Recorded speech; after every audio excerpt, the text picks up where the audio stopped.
कि मिलो न तुम तो हम घबराए, मिलो न तुम तो हम घबराए, मिलो तो हाथ चुराए, हमें क्या हो गया है, हमें क्या हो गया है।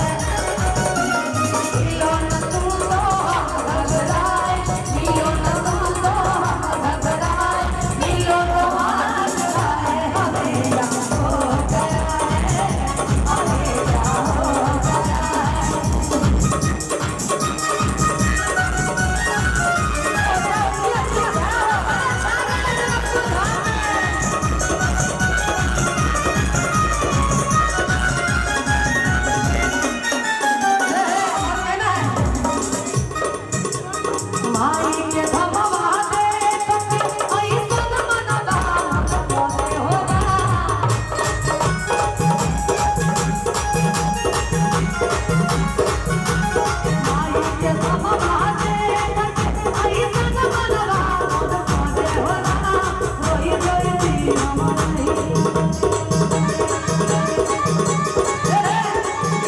अब लोग वीडियो बनाने में ज्यादा ध्यान दे रहे हैं, इसलिए थोड़ा लास्ट है तो कम से कम आप लोग गर्दा के छोड़ा दीजिए।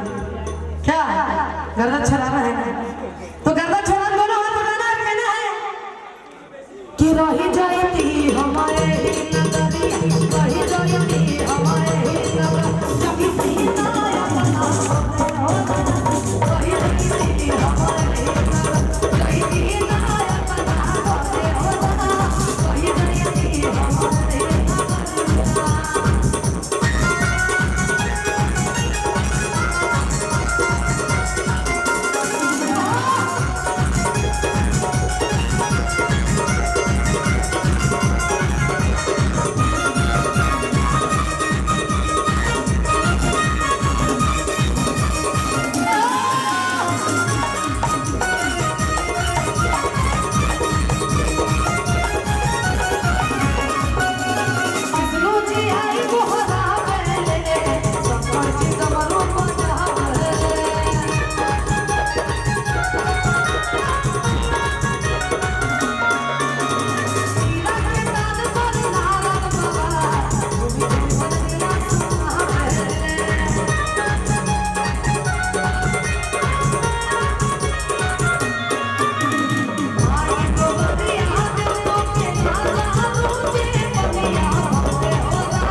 भोरे होना अरे रही जाती हमारी